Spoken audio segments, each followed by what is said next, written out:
जिसके कान हों वो सुन ले, जिसकी आंखें हों वो देख ले। हम उन लोगों के लिए बहुत धन्यवाद देते हैं जो हमें SBI पे, गूगल पे और पेपर लिंक के द्वारा आशीषित कर रहे हैं। आप भी कर सकते हैं, डिस्क्रिप्शन बॉक्स में देखिए।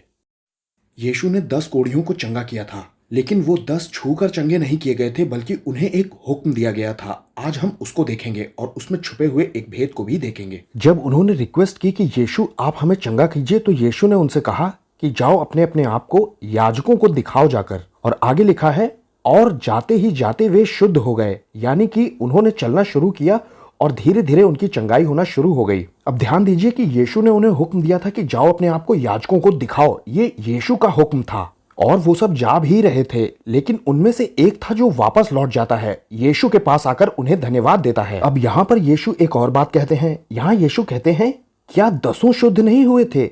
तो फिर वे 9 कहाँ हैं? इस जगह पर हमें यह पता चलता है कि यीशु उन 10 के 10 को एक्सपेक्ट कर रहे थे कि वो लौटकर आकर यीशु को धन्यवाद देंगे। वे बाकी के 9 यीशु के हुक्म का ही पालन कर रहे थे, लेकिन इसमें एक अंतर है। ये जो एक लौटकर आया, ये पवित्र आत्मा की आवाज सुनकर लौटकर आया और इसने बड़ा काम किया, उसने यीशु को धन्यवाद दिया। देखिए, धन्यवाद देना बाइबल का एक सिद्धांत है और ये बहुत जरूरी सिद्धांत है, क्योंकि परमेश्वर भी कहीं ना कहीं हमसे एक्सपेक्ट करते हैं कि हमारा काम हो जाने के बाद हम उसे पलटकर लौटकर आकर धन्यवाद देंगे। बाकी के 9 कोढ़ी जो शुद्ध हुए थे, वो अपनी प्राइवेट लाइफ में फिर से वापस जाना चाहते थे, क्योंकि याजक ही उन्हें कहते कि तुम शहर में रह सकते हो। लेकिन इस एक ने लौटकर आज्ञा उल्लंघन नहीं किया, बल्कि आज्ञा से बढ़कर के भी एक काम कर दिया। इसने वापस लौट करके प्रभु यीशु मसीह के मुंह से वो सिद्धांत निकलवा दिया कि वो एक्सपेक्ट कर रहे थे कि वो 9 के 9 लौटेंगे, यानी कि यीशु 10 के 10 को एक्सपेक्ट कर रहे थे। धन्यवाद देने का उल्टा होता है कुड़कुड़ाना, और यही गलती हुई थी पुराने नियम में इजरायलियों से। जब वो रेगिस्तानी पथरीले इलाके यानी विल्डरनेस में थे, उस वक्त वो भी कुड़कुड़ा रहे थे। उन्हें चाहिए था कि उन विपरीत परिस्थितियों में वो परमेश्वर को धन्यवाद देते। बाइबल ये भी बताती है कि मूसा ने कहा कि परमेश्वर ने तुम्हारा कुड़कुड़ाना सुना है। ऐसे ही बिगड़े हुए हालातों में पौलुस और सिलास पहुंच गए थे। वो जेल में थे, लेकिन उसके बावजूद उन्होंने परमेश्वर को धन्यवाद दिया, भजन गाए। और नतीजा क्या निकला? नतीजा ये निकला कि वहां पर भूकंप हुआ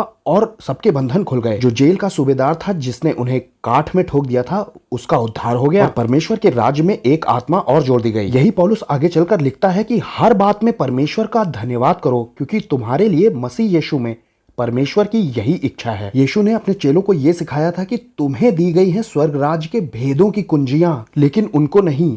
ये बात ये बताती है कि यीशु के आने से पहले ये बातें गुप्त थीं, जो मैं अब बताने जा रहा हूँ। आपके कुड़कुड़ाने से परमेश्वर का आत्मा शोकित होता है और वहां दुष्ट आत्माओं की उपस्थिति आ जाती है। ये बात पुराने नियम में इजरायली समझ नहीं पाए, और धन्यवाद देने से वहां परमेश्वर की उपस्थिति आती है और वहां स्वर्गदूत उतरते हैं। यही वजह है कि परमेश्वर चाहते हैं कि हर बात में परमेश्वर को धन्यवाद दिया जाए, चाहे कितना भी बुरा क्यों ना हो जाए। यीशु ने उन 10 कोढ़ियों को चंगा किया था, लेकिन जो एक कोढ़ी लौट कर आया था, उसके विषय में लिखा है कि उसने पूरी चंगाई पाई, यानी जीसस मेड हिम होल।